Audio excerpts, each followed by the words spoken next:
Savez-vous quel est le point commun entre la perte d'habitat naturel, le changement climatique, les pollutions, la surexploitation des ressources et l'introduction d'espèces invasives? Eh bien c'est vous, c'est moi, c'est nous. Nos activités participent considérablement à ces 5 grands phénomènes. Et ces 5 grands phénomènes sont responsables de l'érosion de la biodiversité. Or, la destruction de la biodiversité engendre la perte des services qui lui sont associés. Ces services sont multiples. En ville, par exemple, période de canicule. Qui n'a jamais recherché l'ombre d'un feuillage pour échapper au soleil?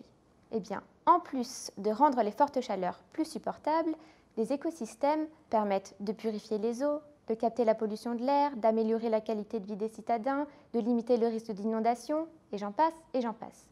Donc autant qu'on se le dise, en détruisant la biodiversité, nous nous tirons une grosse balle dans le pied. Mais alors, que pouvons-nous faire pour limiter notre impact?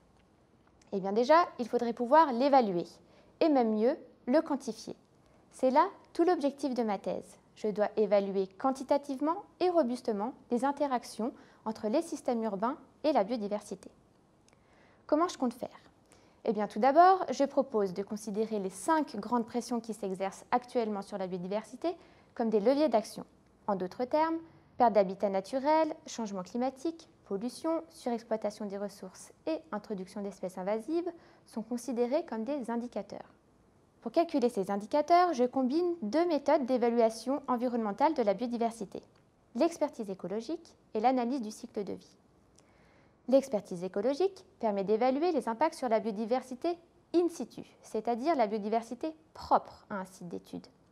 L'analyse du cycle de vie permet quant à elle d'évaluer les impacts de la biodiversité ex situ, c'est-à-dire la biodiversité hors du site d'étude. La biodiversité ex situ, c'est celle que l'on retrouve au niveau de la carrière d'où proviennent les matières premières, ou bien au niveau de la décharge qui reçoit les matériaux de construction après démolition. Afin de renforcer mon évaluation, j'ajoute à ma réflexion les spécificités locales des territoires. J'utilise notamment les systèmes d'information géographique qui me permettent de spatialiser les études et donc de prendre en compte la variabilité spécifique d'un territoire par rapport à un autre. Enfin, je propose d'enrichir les modèles de calcul actuels en y intégrant les interactions positives projet urbain biodiversité, à savoir les économies que nous faisons en végétalisant nos toitures, la diminution de température induite par la présence d'espaces verts, etc., etc.